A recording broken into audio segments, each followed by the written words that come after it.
Yeah, well, we're looking forward to be back at home at Bryant-Denny Stadium. It's homecoming.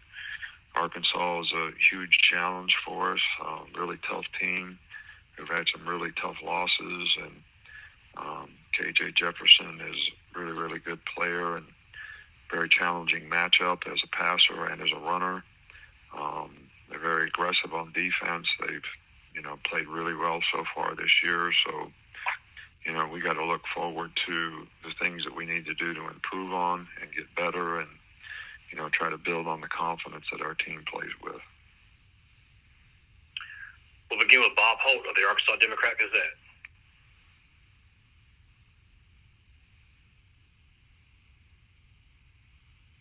Bob Holt, go ahead. Yeah, can you hear me? Yeah, we got you, Bob. Okay, sorry about that.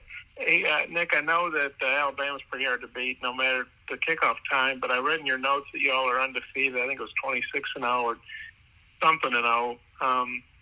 When you're playing games that start 11:30 or earlier. Outside of getting guys up earlier and having an earlier pregame, is there anything in particular y'all do when you have an early morning game for all that success? Well, I don't think that any of those games are going to matter in this game, number one. But I think what we try to emphasize with our players is, when your feet hit the ground in the morning, it's going to be early. You got to be ready to go. So, it happens quick. Pre-game meal is early, and you got to be ready to go. So, but, it's also has a little bit with who you're playing, and I think we're playing a really good team this week. So it's going to be a real challenge for us. I know, Dan Enos was at Michigan State. When you were there, and he's told us some stories about you getting on him when he wasn't running the scout team offense the right way. I know he coached with you there. Just wonder what your thoughts are on Dan when he was a player and an assistant with you, and how he's doing at Arkansas. Yeah, he's doing great. I think he's a really good coach. He did a great job for us when he was here. I can't remember those days back when he was a scout team quarterback, but if he says I got on him, that wouldn't surprise me. But anyway, he's a really good coach and doing a really good job with their team. Thanks. Next is Nick Alvarez of AL.com. Yeah, Nick, earlier in the week, Sam Pittman compared Jalen a little bit to kind of a younger version of KJ Jefferson and kind of the dual threat ability they have. I guess, where do you see Jalen in terms of his progression kind of long-term compared to this time last year when he had to appear in the Arkansas game, and what do you think of that KJ comparison? Well, I don't like to compare players. KJ's a really good player in his own right, and he's got a lot of experience, and he's gotten better and better every year. And, Jalen has, matured a lot as a quarterback, as a player, as a passer, his confidence in making reads and, getting the ball out on time. They're both outstanding athletes, so they can make plays with their feet, and they can scramble and make plays, keep their eyes downfield, as passers. So that part of it is, pretty obvious, I think. But Jalen is just, he's come a long ways from, where he started with no experience to, the kind of player he's become in terms of understanding the offense and, being able to read and diagnose things more quickly and distribute the ball, more like a point guard and not think that he's got to make every play, and understand, that his role is to distribute the ball to the right guys in the right time at the right place, and he's gotten a lot better at that.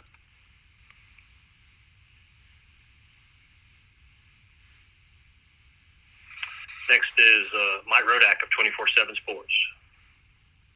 Just where do things stand with Malachi and James Burnett this week? And it also looked like Ja'Cory Brooks might not have finished the game on Saturday. If you had an update on his status. Yeah, Ja'Cory's been able to practice. Malachi and James will both be game time decisions, depending on the progress they make between now and then. But we're preparing as if neither guy would be able to play. But I can't say that emphatically.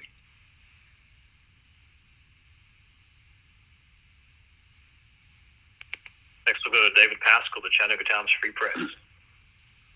Hey, Nick, definitely a big picture question at the halfway mark, but given that this start has been different from a lot of your teams, you had more question marks going in, you didn't have that big neutral site win to start the season and have the target on your back. When you have these wins over Ole Miss and Texas A&M last week, are you finding that this is one of the more rewarding and enjoyable years that you've coached? Yeah, this has been a very enjoyable, challenging year. Got a different kind of team. They've shown great resiliency in terms of, how they've competed in games. And, we continue to, have a lot of things that we can correct as coaches to try to, help us continue to make progress, as a team.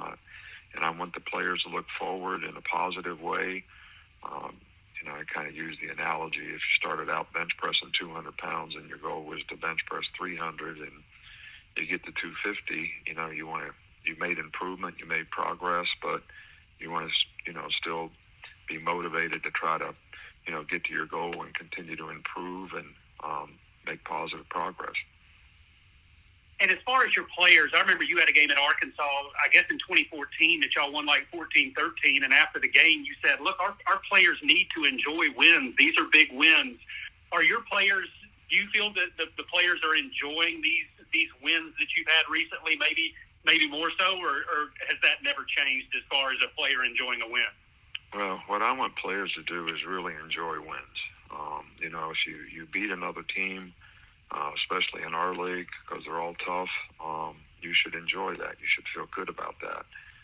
You shouldn't be relieved, that you won the game, whether it's expectations of whoever creates it or whatever, because I don't think relief syndrome is a good emotional, state to be in. You want to feel like you beat teams. You should be happy about it, and you should be mature about things that you need to correct and positive about how you can improve your performance and, just kind of have the right psychological disposition to make progress and move forward.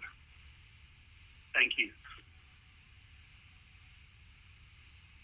Next is Jackson Fuller with the Southwest Times Record. Hey, Coach. Just wondering, if looking at the film, how has Dan Enos changed, much at all since, his offensive scheme since leaving Alabama, or does it look a lot of familiar things to when he was on your staff? Well, I think he's changed quite a bit from when he was a coordinator before he was on our staff. And I think being with Mike Loxley, who was the coordinator here when Dan was here, and then having coached for, Mike, I think he has changed, quite a bit, but in a very good way. I think they play well and they take advantage of the players that they have and present a lot of issues and problems for you defensively. And real quick, just the Arkansas defense has made some strides since last year. I mean, what have you seen from them on film, and what kind of challenges do they present for you? Well, they're very aggressive, playing a lot of pressure, type defenses. Their players are good up front. They're big, physical. They strike you up front, control the line of scrimmage, and they're playing really, really well, I think.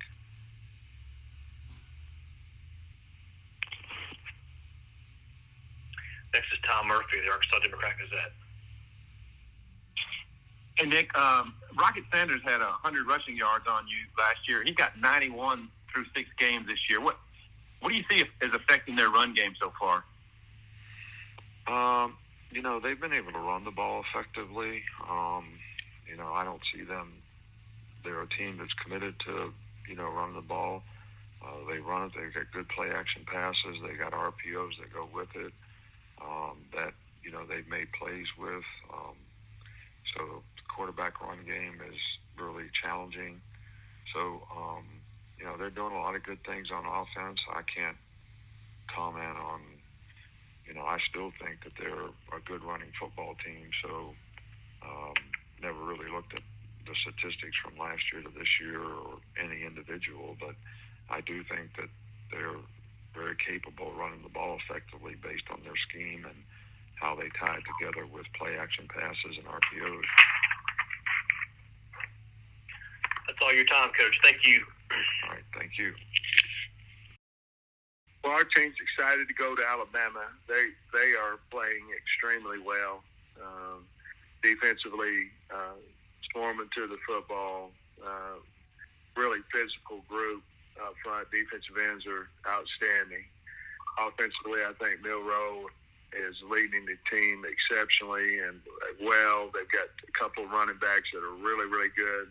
O-line's big. Burton's playing fantastic. So it's a huge challenge for us, but our kids are excited to go to Alabama and see what happens.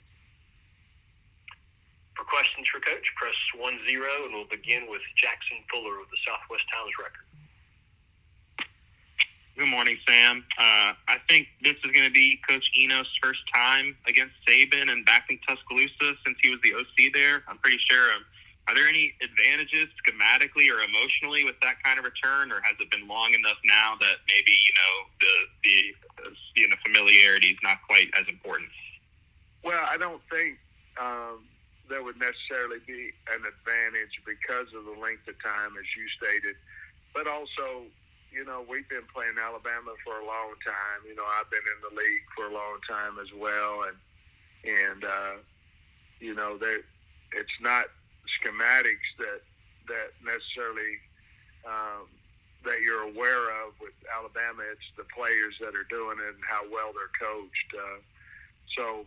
I don't know that there would be an advantage there. I'm sure Dan's excited to go back over there and see some of his old friends and compete against them. And real quick, just we at practice we've seen some of the guys that you hinted at with injuries, and we saw Nudie and Cam practicing Monday and Tuesday. Just wondering, are those two guys pretty much good at this point for this week? And any updates on the other three? I feel pretty good about Nudie. It's still way too early to make a decision on the other fellas. So I don't know where we'll be with those guys. Obviously, you have to practice to play well, and so we'll certainly take that into account as well as their health. But I feel pretty good about Nudie being able to go, and the rest of them probably still up in the air right now. Thanks, Coach. Next, we'll go to Tom Murphy of the Arkansas Democrat-Gazette. Sam, you mentioned on Monday about some backup defenders coming in and performing. Chavis had the big sack, and we saw him with the ones yesterday. I'm wondering what's helped him earn more playing time lately, and how's he doing? Well, I think part of it's been, his development in the weight room, and I think the other part of it, he's older, and he's really taken to the new staff and those things of that nature as well. But I think it has a lot to do with he's maturing. He's always been fast, but I think he really understands the defense. I think he's playing extremely confident right now. We're confident in him as well, but I think that's probably the biggest change, that he's matured, he's got stronger, and he really has locked in on his responsibilities. He's always had the ability, just hasn't, for one reason or another, been hurt or whatever it may be, not had the opportunities. And then you talked a little bit about Tykeus on Monday. How's he doing? And then he and Harris started in the bowl game last year, and I wonder what you thought about excuse me, Harris these days. I really have liked what Harris is doing in practice. I think you can count on him. I think he's reliable. Tykees has just been hurt. There's been where for last week, example, got injured after Thursday practice, so he didn't even travel, and so he has to be healthy. Got to be more consistent. but we certainly are trying to get him on the football field. But he's got to consistently stay healthy in order to do that. Yeah, sorry, I had a peanut shell going down my throat, man. Hung me up there. Don't have to do the Heimlich on you through the phone. Next is Steve Moulton on WZZN. Don't worry, Coach. I don't have any peanuts near me. You mentioned about Alabama defensively, and tell me just in terms of prepping for this Alabama team this year, how do they stack up against other Bama defenses that you've had the game plan for, Coach? I think they're really good. I think they compare very well. Have a lot of, they have, in my opinion, great defensive ends, and they're a problem. It's a problem if somebody has one that can wreck your game plan, let alone three, maybe four. Very, very big, physical inside as well. I love their linebacker group. Obviously, Kool-Aid is one of the best players in the league, and Caleb Downs. And, you just keep going with Amos and Key, and they are really talented, as well coached on the defense as anybody in the league, anybody in the country. And they play with passion and very physical. So I would say they match up with a lot of teams that Coach has had. You'd have to ask him. I don't want to speak for him, but I would say they match up, at least on tape, well with teams that defenses he's had in the past. Having already played Texas A&M, what was your thoughts on seeing that game film of Alabama and Texas A&M, Coach? It really was basically, a lot of times you go in thinking, okay, this could happen. But to be honest with you, that game kind of went like, what I thought it might. Texas A&M's really, really good on defense. Their front four are really good. And so that matchup would be difficult for anybody. And then certainly the difference to me was the way that Milroe threw the football, and Burton got open several times, and obviously they have more than him. They have Bond and they have a bunch of them. But probably the if there was a surprise, it would be the way that Milroe threw the football because he was on. He threw the long ball great, and of course McClellan is a strong runner and had a good game as well. But it went about like what I thought it would, that it'd be a slugfest, and College Station is obviously hard to play at, and for them to go in there and get that win, I'm sure that was a big thing for their program. For Alabama to go in there and win, but it kind of went like what I thought it would, two really physical football teams. At one point last year, it was 28-23 in that contest. And the reason I go there, Coach, of just going for two there after that score, and I know this past offseason you've kind of reevaluated going for it. So strategy-wise, how much has that changed for you going for two, going for it on fourth down, Coach? Well, I think we've gone for it on fourth down 9 times now, and we've made it 6. The 3 that we haven't is all been 4th and 1s, and so obviously I'd like to have every one of them back. But so that has changed some of it, depending on where you're at on the field and all that kind of stuff. Chasing the points, I think each situation is different. In other words, at that point, we had momentum. We had all those things. We get the 2 point. Could have really got us within 3, those things. If we miss it, is there a possibility of losing some of that momentum? Absolutely. And to be honest with you, I can remember vividly we talked about it. I saw where Brian Kelly, they did not chase the points early until the fourth quarter. And that's kind of the philosophy, that you wait to chase that until you get in the fourth quarter. We were late in that third quarter, if I recall right, and we might have went too fast at that point. And it may have cost us some momentum. I don't know. But at the time, we thought the risk versus the reward, we just felt like if we could make it, we'd get within 3. And the place was rocking at that time and maybe get even more momentum. Thank you, Coach. It's going to wrap you up, Coach. Thank you. Okay, guys. Thank you.